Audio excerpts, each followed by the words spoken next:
commencer un bref rappel sur le vecteur vitesse. On a un objet mobile qui va se déplacer et on va prendre une photo de cet objet à intervalles de temps réguliers. Donc on obtient ce qu'on appelle une chronophotographie. Donc on peut numéroter les positions de cet objet mobile, de M0 jusqu'à M4. Et donc on souhaite tracer le vecteur vitesse à la position M1. Alors pour tracer ce vecteur vitesse, on va avoir besoin du vecteur déplacement, donc le vecteur M1, M2. Et donc le vecteur vitesse à la position M1, ça sera défini par la distance divisée par le temps. Donc le vecteur déplacement M1, M2 divisé par l'intervalle de temps entre les positions M1 et M2. Donc ici j'ai mis les dates T2 et T1. On fait la différence entre T2 et T1. Comme les photos sont prises à intervalle de temps régulier, on va dire un intervalle de temps delta t, on peut dire aussi que ce vecteur V1 c'est vecteur déplacement M1, M2 sur delta t. Voilà pour le vecteur vitesse. Donc ce vecteur vitesse, on peut le tracer ici en M1, mais comme les intervalles de temps et puis les intervalles de distance sont toujours les mêmes entre les points, on va avoir des vecteurs vitesse qui seront tous identiques. Donc en fait ici on a un mouvement qui est rectiligne et uniforme. Donc tous les vecteurs vitesse sont les mêmes. Alors qu'est-ce qui va se passer si on a un mouvement qui n'est pas uniforme? On va prendre un mouvement qui est accéléré. Donc le même objet mobile qui va accélérer et donc on obtient cette chronophotographie. Alors même chose, on veut déterminer le vecteur vitesse à la position M1. Donc de la même façon on va représenter ça, mais comme les espacements sont de plus en plus grands, ça veut dire que la vitesse augmente. Si je représente le vecteur vitesse à la position M2, forcément la longueur du vecteur sera un petit peu plus importante, parce que la vitesse est un petit peu plus importante aussi. Donc ici on voit que tous les vecteurs ne sont pas pareils, le vecteur vitesse va varier, donc on va devoir introduire un nouveau vecteur, c'est le vecteur variation de vitesse. Alors je reprends ce schéma là. Le vecteur variation de vitesse, ça veut dire de combien est-ce que le vecteur a varié entre la position M1 et la position M2. Donc ce vecteur variation de vitesse, on va l'appeler delta V, et donc on va faire la différence entre le vecteur V2 et le vecteur V1.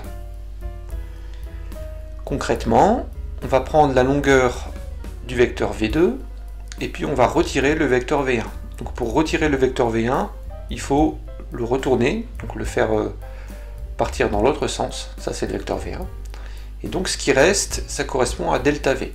Donc je pars du début jusqu'à la fin, ça c'est le vecteur delta V.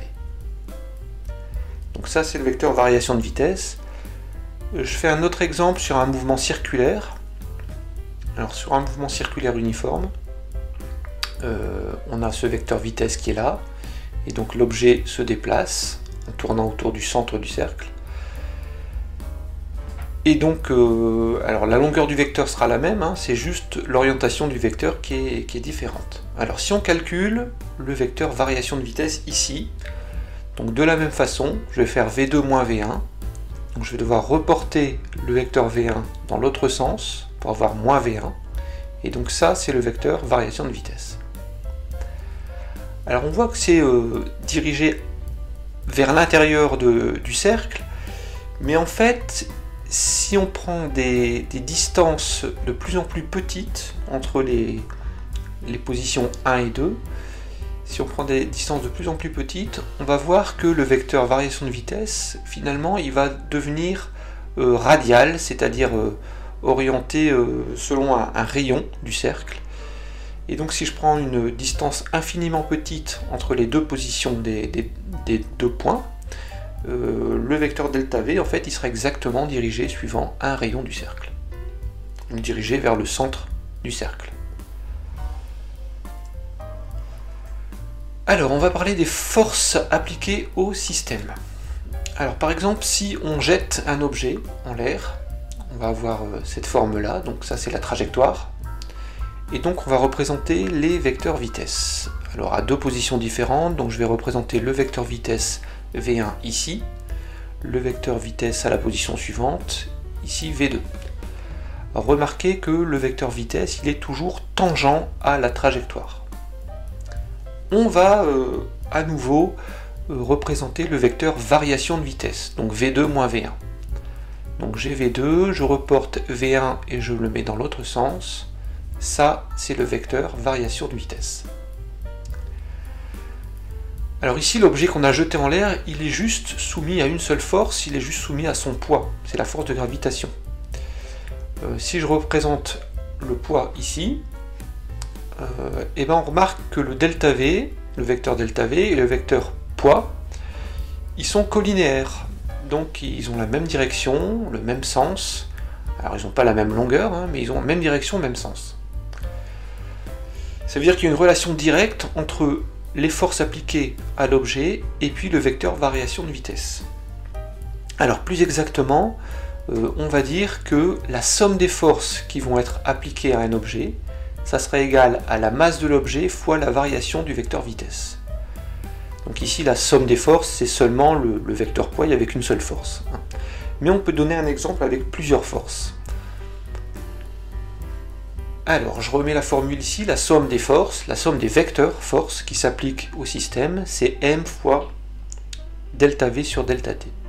Ici, on a un palais de hockey qui glisse sur la glace. Alors, ce palais de hockey, il est soumis à plusieurs forces. Il y a déjà son poids, donc le poids P.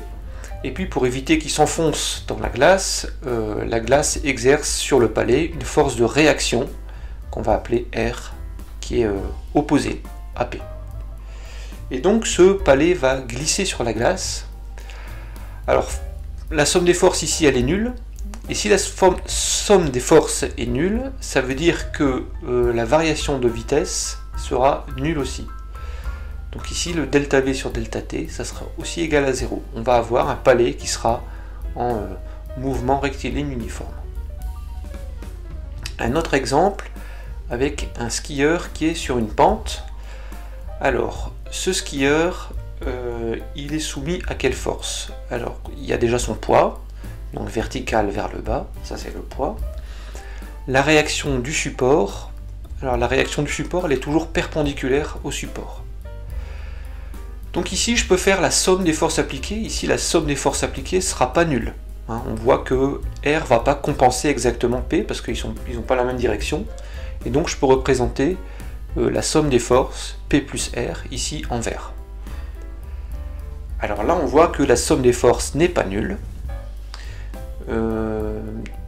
Il faut donc que le vecteur variation de vitesse soit différent aussi de 0. Donc la masse a une influence sur le vecteur variation de vitesse. Dans cette vidéo, la première poubelle est assez légère, donc on arrive à faire changer sa vitesse facilement, tandis que la seconde n'a pas la même variation de vitesse parce qu'elle est vraisemblablement beaucoup plus lourde. Alors, un autre exemple avec une course entre une grenouille et un éléphant. Donc ils roulent à la même vitesse, ils doivent franchir la ligne d'arrivée et puis freiner le plus rapidement possible. Eh bien, l'éléphant va s'arrêter sur une distance plus longue à cause de sa masse. Donc finalement, si je reprends cette relation-là, si la masse augmente, à force égale, hein, pour un intervalle delta t qui est identique, pour une somme des forces qui est identique, si la masse augmente, eh bien forcément, pour conserver l'égalité, il faut que delta v diminue.